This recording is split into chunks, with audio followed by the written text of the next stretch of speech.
Voilà, je À vais mettre un peu l'origine, plus de les light. les carottes étaient blanches. C'était il y a Inside my plusieurs life. milliers d'années, quand elles Non, étaient Inside sauvages. my Elles étaient aussi house. Je vais toutes l'appeler comme ça en petites fait. et très Si je le mets pas en dures. Du title, coup, nos ancêtres préféraient consommer les graines Inside plutôt my que la house. racine.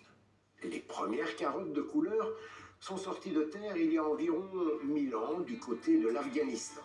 Elles étaient jaunes ou Inside my rouges. home peut-être. Petit à petit, Inside my leur home, inside culture my et leur house. consommation s'est Peu importe, étendue en fait. aux pays voisins. À l'intérieur Elles de chez moi. débarquent sur les tables de Je sais pas comment je vais France, l'appeler en fait. d'Allemagne Genre, et des Pays-Bas au peut-être je vais pas l'appeler, en XIVe fait, siècle. genre, À ce à l'intérieur de stade, chez moi en fait. toujours pas de carottes Avec moi. oranges. C'est Première de oui, cette je sais couleur pas. voit le jour Je sais pas. 2 siècles plus tard aux Là, on regarde, Pays-Bas. c'est jamais.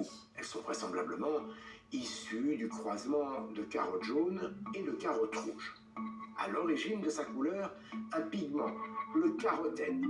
Son succès est immédiat, sûrement un peu à cause de la couleur, l'orange étant celle des princes de cette région. Mais pas seulement. Cette carotte est aussi très charnue et plus sucrée que les carottes blanches. Et puis, à la différence des carottes pourpres, elle ne déteint pas dans l'eau de cuisson et ne colore pas les autres aliments. C'est Jamie, c'est terminé pour aujourd'hui. Je vous retrouve très vite dans mon atelier. Demain on est dimanche. Qu'est-ce que ça vous Tout à l'heure, je vous emmène en fait à l'extérieur. Genre, with me, mais je sais pas comment l'appeler. J'adore regarder les Living Alone, vous voyez ou pas? J'adore faire ce genre de choses. Et genre, je vous emmène avec moi ou un truc comme ça tout à l'heure. En fait, à l'extérieur. Inside, je vais créer la rubrique peut-être Inside.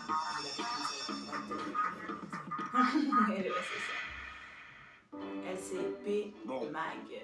Il est bien mon jardin. Désolé, hein, je Franchement, regarde, je parle ça en manque même un temps. peu d'espace, C'est d'allées, de jamais. parterres, de jets d'eau. Tiens, ce que j'aimerais bien, c'est un cours d'eau. Oh oui, une jolie rivière qui coulerait au fond du jardin. Comme à Chenonceau, vous savez, le château qui enjambe le Cher, on l'appelle aussi le château des dames. Allez, aujourd'hui, c'est Jamie, c'est Chenonceau. Tadadam!